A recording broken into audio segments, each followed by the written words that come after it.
Okay बच्चों, तो हमने एक बात करी थी कि हमारा फोटोइलेक्ट्रिक इफेक्ट तो हो चुका था। अब अपन आज से स्टार्ट करेंगे बोहर्स मॉडल। ठीक है, तो बोहर्स मॉडल क्या होता है? हमने एटम्स के स्ट्रक्चर को समझने की कोशिश करी। हमने पता करने की कोशिश करी कि एलिमेंट्स कैसे होते हैं, एलिमेंट्स के अंदर क्या है। हमारे आसपास का जो मैटर है उसकी स्टडी करी। केमिस्ट्री में पढ़ाते भी है आपको मैटर की स्टडी। तो मैटर की स्टडी करते करते हमें समझ में आया कि ना डिफरेंट मैटर में बहुत सारे टाइप्स के एलिमेंट्स होते हैं जिनसे मिलकर तरह तरह के मैटर बना हुआ है। सॉलिड, लिक्विड, गैसेस, सबके अंदर क्या होता है? बेसिकली एटम्स होते हैं। एक पर्टिकुलर कोई एलिमेंट अगर अपन प्योर ले तो उसके अंदर उसी टाइप के एटम्स होते हैं। एटम से मिलकर या मॉलिक्यूल से मिलकर सारे मैटर बने होते हैं, और मॉलिक्यूल भी एटम से मिलकर बने होते हैं। तो हमें समझ में आया था कि ना किसी भी मैटर का सबसे छोटा जो पार्ट है, जो इनडिविजिबल है, उसको हमने एटम नाम दिया। पहले यहाँ पर एटम अपन इस तरह से समझने लगे थे। ये डाल्टन नाम के साइंटिस्ट थे, उन्होंने ऐसा कहा था कि एटम जो होता है ना और डिवाइड नहीं कर सकते। लेकिन बाद में कुछ ऐसी चीजें हमें पता चली जिससे हमको समझ में आया कि एटम के अंदर भी और चीजें हैं। वो कैसे पता चली हमको? तो एक बहुत बड़ा उसका एग्जांपल था जे जे थॉमसन ने जो इलेक्ट्रॉन की डिस्कवरी करी थी बाय कैथोड रे।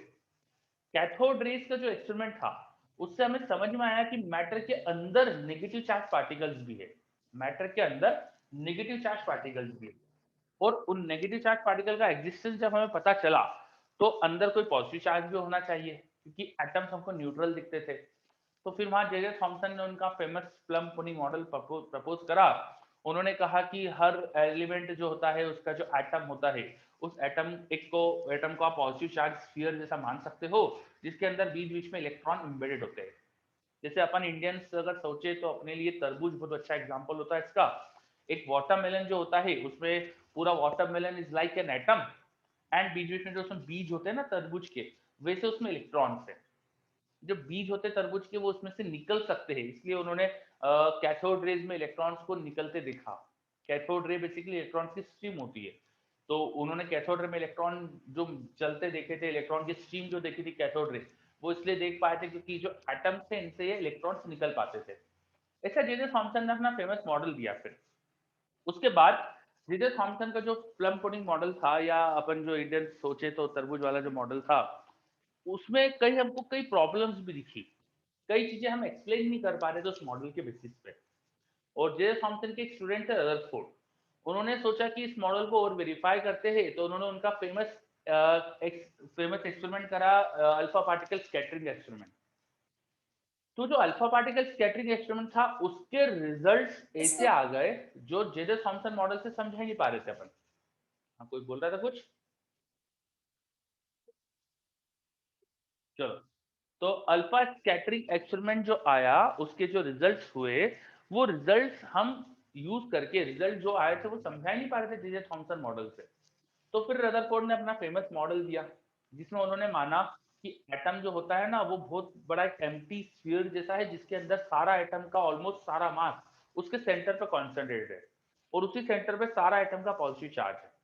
यानी जो इलेक्ट्रॉन जो आपको बाहर निकलते दिखते हैं, ये बेसिकली इस जो बीच का चीज है उसे न्यूक्लियस कहा, और उस न्यूक्लियस के अबाउट घूमते रहते हैं।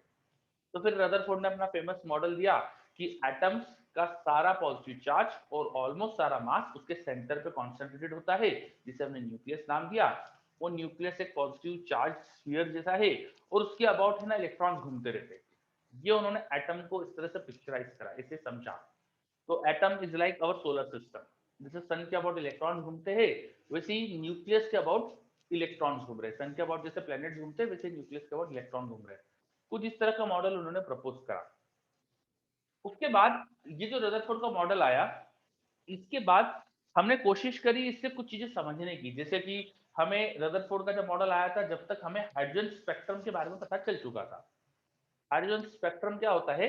अगर हम हाइड्रोजन गैस को एक ग्लास ट्यूब में ले ले, और हम उसे एटॉमिक फॉर्म में लाने के लिए उसे हीट अप कर दे, उसका एटॉमिक फॉर्म लेके आ जाए, उसके बाद उसमें से क्या क्या लाइट निकल रही है वो ऑब्जर्व करे, उसमें से जो इमिशंस हो रहे हैं, जो लाइट निकल रही है, जो ईएम वेव निकल रही है, वो हम ऑब्जर्व करें, तो उन ईएम वेव्स की जो वेवलेंथ होती है ना, वो एक पर्टिकुलर ग्रुप्स को ही में ही लाई करती है। कुछ पर्टिकुलर वेवलेंथ का ग्रुप ही हमें मिलता है।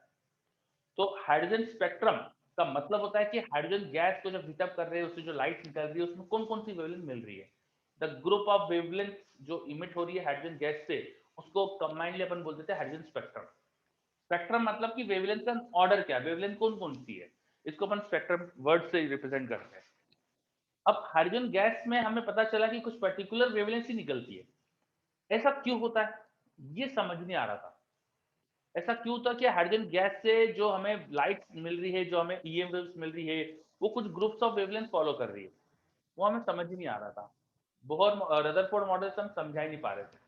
दूसरी चीज, रदरफोर्ड मॉडल से एक और प्रॉब्लम थी कि एटम स्टेबल कैसे, ये भी नहीं समझा पा रहे थे अपन।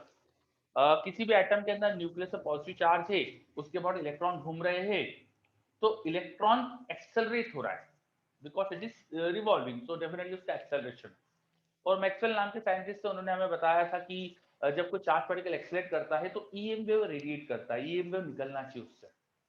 तो इलेक्ट्रॉन जब न्यूक्लियस के अबाउट घूमेगा तो उससे भी रेडिएशन मिलेंगे हमें, और ये जो रेडिएशन आएंगे, जो हमें लाइट निकलती दिखेगी या ईएम वेव निकलती दिखेगी, इसकी वजह से इलेक्ट्रॉन की एनर्जी कम होना चाहिए। बिकॉज इलेक्ट्रॉन अगर घूम रहा है, उससे रेडिएशन निकल रहे हैं, तो एनर्जी कम होगी सिस्टम की। सिस्टम की एनर्जी कम होगी अगर, तो इलेक्ट्रॉन धीरे धीरे न्यूक्लियस के पास आना चाहिए, ऐसे ही उसकी एनर्जी, वो इलेक्ट्रॉन एनर्जी दे सकता था। तो न्यूक्लियस के पास आते आते आते आते तो वो न्यूक्लियस में टकरा जाना चाहिए, it should strike into the nucleus. Electron धीरे धीरे घूमते घूमते न्यूक्लियस के पास आते आते उसके अंदर न्यूक्लियस में टकरा जाना चाहिए, मतलब एटम स्टेबल ही नहीं हो सकता। ऐसा हमको समझ में आ रहा था रदरफोर्ड के मॉडल से। तो रदरफोर्ड मॉडल में भी हमको दिख ही रहा है कि काफी समस्याएं थी, काफी प्रॉब्लम्स थी। तो इन प्रॉब्लम्स को हटाने के लिए या इन प्रॉब्लम्स को समझाने के लिए कि कैसे चीजें हो रही है, फिर बोहर का फेमस मॉडल आया। बोहर ने अपना फेमस मॉडल दिया और उन्होंने कुछ ड्रास्टिक चीजें अज्यूम करी। अब उन्होंने ड्रास्टिक चीजें क्या अज्यूम करी है, बोहर मॉडल क्या था, थोड़ा अच्छे से देखते हैं। ठीक है, चलिए। तो बोहर मॉडल स्टार्ट करते हैं अपन। कोई डाउट अभी तक? ये बोहर मॉडल ही हमको अच्छे से पढ़ना है, बाकी चीजें तो एक इंट्रोडक्शन भी अगर रहेगा आपके पास तो आपको कोई दिक्कत नहीं है ना, बाकी चीजें तो ज्यादा नहीं पूछता आईटी में, बोहर मॉडल ही ज्यादा पूछा जाता है। चलिए, तो बोहर मॉडल स्टार्ट करते हैं अपन। बोहर मॉडल का सबसे पहला पॉइंट कि एटम, बोहर मॉडल का पहला पॉइंट बिल्कुल वही है जो रदरफोर्ड ने बोला था कि एटम में सारा पॉजिटिव चार्ज और ऑलमोस्ट सारा मास उसके सेंटर पे होता है, जिसे हम न्यूक्लियस बोलते हैं। ये वही पॉइंट है जो हमें रदरफोर्ड ने बताया था। और जो इलेक्ट्रॉन्स होते हैं वो न्यूक्लियस के अबाउट रिवॉल्व कर रहे होते हैं। जैसे इलेक्ट्रॉन मैंने इमेजिन करा, ये न्यूक्लियस के अबाउट रिवॉल्व कर रहा है। मैंने मान लिया कि मैं ऐसे एटम की बात कर रहा हूँ जिसका एटॉमिक नंबर Z है। तो हमें पता चल चुका था एटॉमिक नंबर क्या होता है। तो एटॉमिक नंबर Z मतलब इसके न्यूक्लियस के अंदर Ze का चार्ज होगा, Z प्रोटॉन्स होंगे और Ze चार्ज होगा। इसके अबाउट जो इलेक्ट्रॉन घूम रहा है, ऑफ कोर्स उस पर नेगेटिव चार्ज है, तो न्यूक्लियस इसे अट्रैक्ट करेगा। जो अट्रैक्शन का फोर्स होगा, हमें पता है कूलॉम्स के लॉ से क्या होता है ये। अगर r रेडियस में घूम रहा है तो अपन लिख सकते हैं k चार्जेस का प्रोडक्ट अपॉन डिस्टेंस का स्क्वायर, ये अपन लिख सकते थे बाय कूलॉम्स लॉ। ये होता है न्यूक्लियस की वजह से इलेक्ट्रॉन का अट्रैक्शन फोर्स। और रदरफोर्ड ने बताया था, जो बोहर ने भी रिपीट करा, कि इलेक्ट्रॉन्स को सेंट्रीपिटल एक्सेलरेशन इसी फोर्स से मिल रहा है, सेंट्रीपिटल फोर्स से असल में। तो this force should be centripetal force, hence it should be equal to mv square by r। अगर इलेक्ट्रॉन यहाँ पे 20 स्पीड से चल रहा था तो उस पर सेंट्रीपिटल फोर्स चाहिए था mv स्क्वायर बाय r। ये कुछ किसने दिया, कूलॉम्स के फोर्स ने दिया। यहाँ आर आर कैंसिल कर लीजिए, तो नीचे का आर स्क्वायर यहाँ अगर मल्टीप्लाई कर दोगे तो एम वी स्क्वायर आर मिल जाएगा मुझे। मेरे पास इक्वेशन आ जाएगी M V square R equal to K Z E square. ये बोहर के फर्स्ट स्टेटमेंट, जो बिल्कुल रदरफोर्ड का एक स्टेटमेंट था, वहां से हमें एक इक्वेशन मिली। अब बोहर का सेकंड स्टेटमेंट, बोहर ने सेकंड स्टेटमेंट क्या किया, उन्होंने बोला जो इलेक्ट्रॉन घूम रहा है ना, तो किसी भी ऑर्बिट में नहीं घूम सकता है। ये ऐसा नहीं कि किसी भी रैंडम सर्कुलर ऑर्बिट में घूम जाए, इसकी सर्कुलर ऑर्बिट की कुछ प्रॉपर्टीज होना चाहिए। क्या प्रॉपर्टी होना चाहिए, उन्होंने बताया कि ऐसे ऑर्बिट में घूमेगा जिसके, इससे इसका जो एंगुलर मोमेंटम होता है ना, जिसे अपन एल लेटर से रिप्रेजेंट करते हैं, जो अभी सर्कुलर मोशन में अपन एमवीआर लिख सकते हैं, अगर v स्पीड हो जिससे वो सर्कुलर मोशन कर रहा है, तो ये होना चाहिए h बाय 2 पाई का सम इंटीग्रल मल्टीपल। यहाँ n एक इंटीजर है, n कुड बी 1 2 3 4, कोई इंटीजर है। तो mvr which is the angular momentum, should be integral multiple of h by 2 पाई। केवल ऐसी ही ऑर्बिट में इलेक्ट्रॉन घूम सकता है, और इस तरह के ऑर्बिट को बोहर ने नाम दिया स्टेशनरी ऑर्बिट। क्या नाम दिया? Stationery orbit. इन ऑर्बिट की प्रॉपर्टी क्या है? इसमें कोई रेडिएशन नहीं निकलेगा, इसमें इलेक्ट्रॉन जब मोशन कर रहा है तो no EM wave will be emitted. जब इलेक्ट्रॉन इस ऑर्बिट में घूम रहा है तो कोई ईएम वेव रेडिएशन नहीं होगा। जैसा मैक्सवेल ने बोला था ईएम वेव रेडिएट करना चाहिए इलेक्ट्रॉन को, पर बोहर ने बोला कि इन ऑर्बिट में नहीं करता। क्यों नहीं करता? कोई लॉजिक नहीं, कोई रीजन नहीं हमारे पास, बस नहीं करता। ठीक है, इसका कोई रीजन नहीं दिया बोहर ने कि क्यों नहीं करता, बस नहीं करता। तो लोगों को काफी अजीब भी लगा था ये कि ऐसे कैसे कुछ भी कह दिया इन्होंने, मतलब बस इन्होंने कह दिया अपन मान लो। ठीक है, लेकिन क्या था कि इससे आगे जब अपन ने चीजें समझने की कोशिश करी तो हमें प्रैक्टिकली जो हो रहा है वो समझ में आया। जो हो रही थी चीजें वो हमें दिख रहा था कि अच्छा जो हो रहा है वो तो एक्सप्लेन हो रहा है बाय बोहर मॉडल। तो फिर सबने एक्सेप्ट करा कि हाँ ये पॉइंट कुछ लॉजिकल होगा, किसी चीज से आ रहा होगा जो आज हमें समझ नहीं आ रहा है, ऐसा लोगों ने मान लिया। तो पहले तो समझ नहीं आया था कि ये कहाँ से लिया है बोहर, पर इसको एक्सेप्ट जरूर कर लिया क्योंकि इससे काफी चीजें समझ में आ रही थी आगे की। चलो, तो M B R equal to N H by 2 pi ये बोहर ने बताया हमें। अब इक्वेशन 1 और 2 इन दोनों में देखो हमारे पास यहाँ एक आर है, यहाँ पे एक आर है, यहाँ वी स्क्वायर है, यहाँ एक वी है, यहाँ एम है। इनको अगर डिवाइड कर दो तो एक वी बचेगा बस। तो अगर इनको डिवाइड कर दो 1 और 2 को, तो v के लिए मुझे वैल्यू मिल जाएगी, मतलब इलेक्ट्रॉन किस स्पीड से घूम रहा है मुझे मिल जाएगा। तो इनको डिवाइड करूंगा, आ जाएगा k को आप चाहो तो 1/4 लिख सकते हो, फिलहाल मैं k ही रहने दे रहा हूँ। k z square upon n h upon 2 पाई, और 2 पाई ऊपर चले, तो इलेक्ट्रॉन की स्पीड के लिए रिलेशन आ गया। इसमें देखो z और n को अलग कर लो, तो 2 pi k e square by h into z by. जो मेरे पास एक्सप्रेशन आ रहा है ना, इस एक्सप्रेशन में देखो z is the atomic number जो अलग अलग एटम के लिए अलग अलग हो सकता है। n वो इंटीजर था जो ऑर्बिट को डिसाइड कर रहा था, मतलब कि इलेक्ट्रॉन की अलग अलग ऑर्बिट जो पॉसिबल है उसके लिए अपन n की अलग अलग वैल्यू रख सकते हैं। 1 2 3 इंटीजर था ये। तो ये n ऑर्बिट का नंबर ये अलग अलग हो सकता है, z डिफरेंट एटम्स के लिए अलग अलग हो सकता है, लेकिन ये जो बाकी चीजें सब कांस्टेंट है। 2 pi k e square by h ये सब कांस्टेंट है। तो इस some constant into z by n, ऐसी इलेक्ट्रॉन की स्पीड आ रही। इलेक्ट्रॉन जिस स्पीड से घूमेगा उसका एक्सप्रेशन मिल गया। अच्छा, ये जो कांस्टेंट है इन सब की वैल्यू अगर रख दूं मैं, तो यहाँ पर भी मेरे पास एक नंबर बन जाएगा।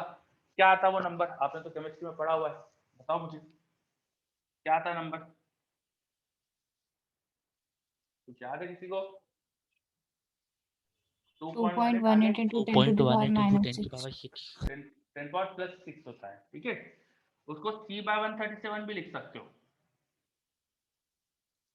c/137 फिर c speed of light, c light की स्पीड है, c/137 भी वही आता है। तो आप c/137 करके देखना ना, सेम चीज मिलेगी आपको। 2.18 इंटू 10 पावर 6 मीटर पर सेकेंड इंटू z। कुछ ऐसे हमें स्पीड का एक्सप्रेशन मिल जाता है। चलिए, तो ये हमको स्पीड का एक्सप्रेशन मिल चुका था। अच्छा, स्पीड का एक्सप्रेशन में यहाँ रख दूं तो r का एक्सप्रेशन मिल जाएगा।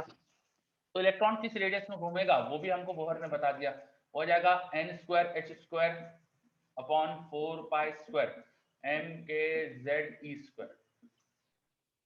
अगर हम ये जो इलेक्ट्रॉन की स्पीड आई ना, ये स्पीड यहाँ रख दे तो रेडियस का फॉर्मूला मिल जाएगा। तो रेडियस का फॉर्मूला आ जाता है, इसके अंदर मैं n और z को अलग कर लूँ क्योंकि बाकी सब तो कांस्टेंट है।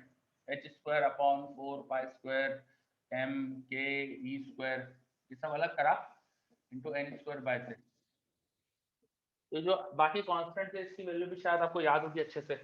याद है इसकी value? 0.529 very angstrom. Good, 0.529 angstrom, very good, into n square by z। इस 0.529 एंगस्ट्रॉम को कहते क्या है? इसका कुछ स्टैंडर्ड नाम भी होता है ना, इसका कुछ नाम भी होता है ना, बोहर रेडियस बोलते हैं इसको, इसको कहते हैं बोहर रेडियस। ठीक है, यस सर, बोर्ड रेडियस। हाँ बोहर रेडियस कहते हैं इससे। तो रेडियस का हमारे पास एक्सप्रेशन मिल गया। अब ये जो रेडियस हमें एक्सप्रेशन मिल रहा है ये बता रहा है कि किसी पर्टिकुलर एटम में, एक पर्टिकुलर एटम में जिसमें z की वैल्यू फिक्स हो जाए, जैसे कि हाइड्रोजन की बात कर लो, चलो हाइड्रोजन में z1 हो जाएगा, तो n की अलग अलग वैल्यू रखने से अलग अलग रेडियस आएगी। n की वैल्यू 1 रखने से रेडियस सबसे कम आएगी, क्योंकि n का स्क्वायर हमारा 2 रखने से बड़ी आएगी, 3 रखने से और बड़ी आएगी। और इन रेडियस का रेशो निकालोगे तो n स्क्वायर का रेशो मतलब 1:4 क्या आएगा अगला, 9:25 ऐसा आ 1:4 जाएगा, 9 है ना, मतलब नंबर के स्क्वायर के रेशो में आ जाएगा रेडियस।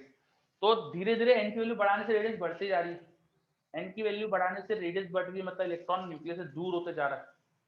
तो n हमें एक तरह से बता रहा है इलेक्ट्रॉन न्यूक्लियस से कितना पास है। इस n को अपन ने आगे चल के प्रिंसिपल क्वांटम नंबर नाम दे दिया था, जो ऑर्बिट का नंबर बताता है एक तरह से, प्रिंसिपल क्वांटम नंबर। चलिए, तो रेडियस के एक्सप्रेशन आ चुके थे हमारे पास, तो हमने सेकंड पॉइंट देख लिया। अब थर्ड, तो सॉरी